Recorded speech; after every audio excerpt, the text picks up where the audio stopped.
calculus step 3.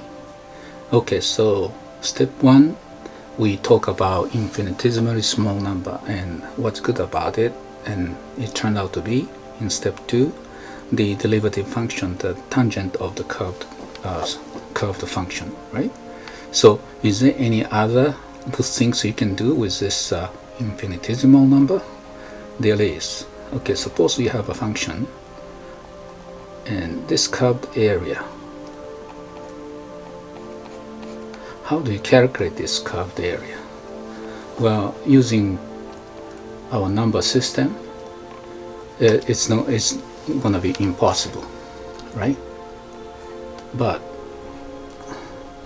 we use the infinitesimally number. Okay, so what's happened is the supposed area is S, and we get S minus by how? Okay, we divide this X by large N. So each one we call that X and N. By making N larger, epsilon goes to 0. Okay, so the area is the height and this width, right? So it's going to be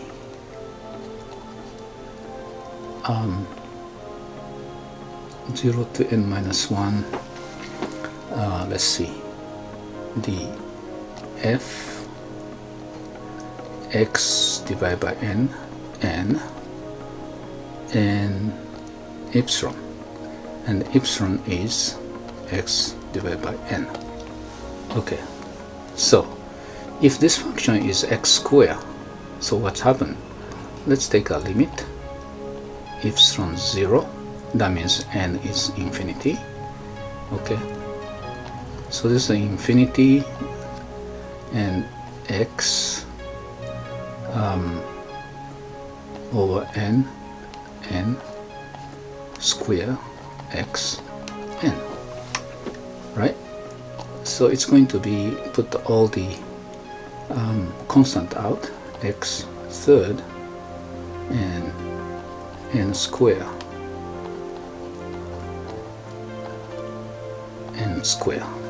So if this is n and limit n equals infinity here, we can calculate this. This is going to be what? N to n minus 1, 6, right? Plus 1 or minus 1? Well, I forgot, but it doesn't matter. No, I think n plus 1, n plus 1, and 2n plus 1. So there are 3 terms. Okay, so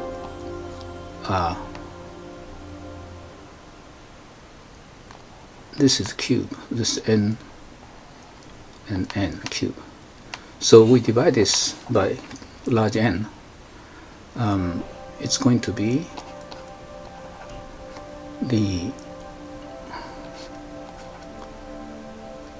1 plus 1 over n, 2 plus 1 over n. And when n goes large, this disappear, this disappear. So it's going to be so that's gonna be S area. So we use this, the approximated value of the S, and make epsilon 0 infinitesimally small.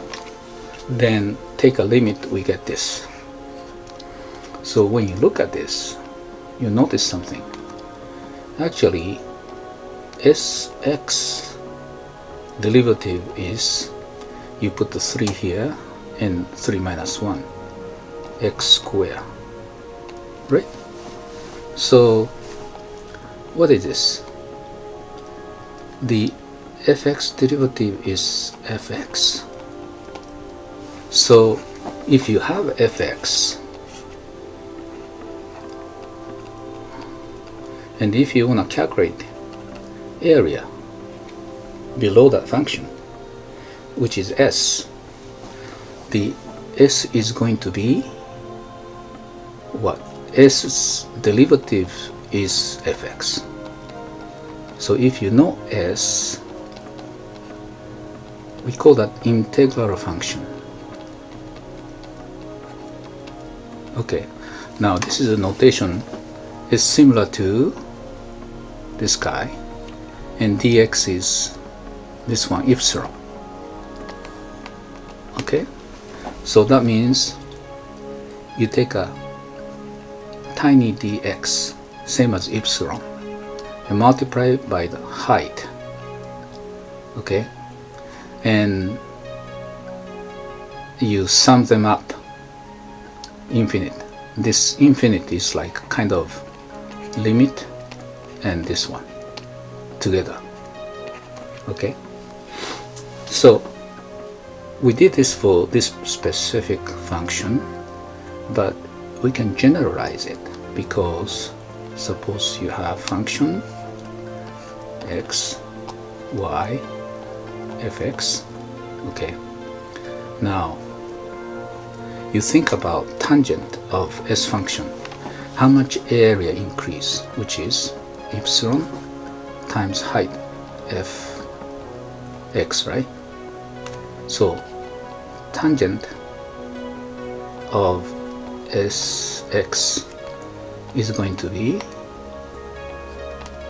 fx plus epsilon divided by epsilon, because for epsilon, increment of epsilon, how much area increase? This is area, and this is increment of the range, so fx. So we can generalize saying that tangent of area function is the function, original function fx. So generally we can say integral function, the derivative of area function is fx, means area function is integral function. So it's kind of opposite.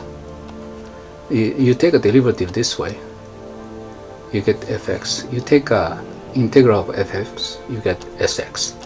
Okay, so this is called indefinite integral, and this is true for most of the continuous function. When the function get complicated, sometimes it doesn't apply, but we can generalize it. So integral, find the integral of fx. It's easy. You find the function whose derivative is fx. That's the integral function.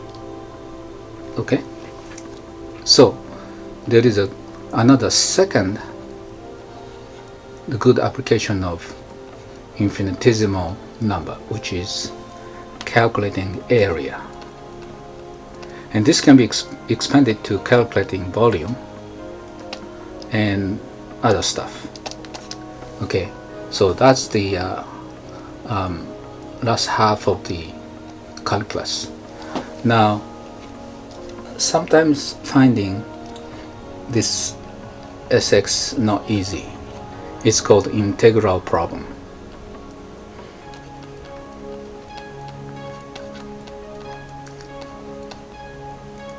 And you have to do a lot of practice doing that, and that's a way you polish up your calculus skill.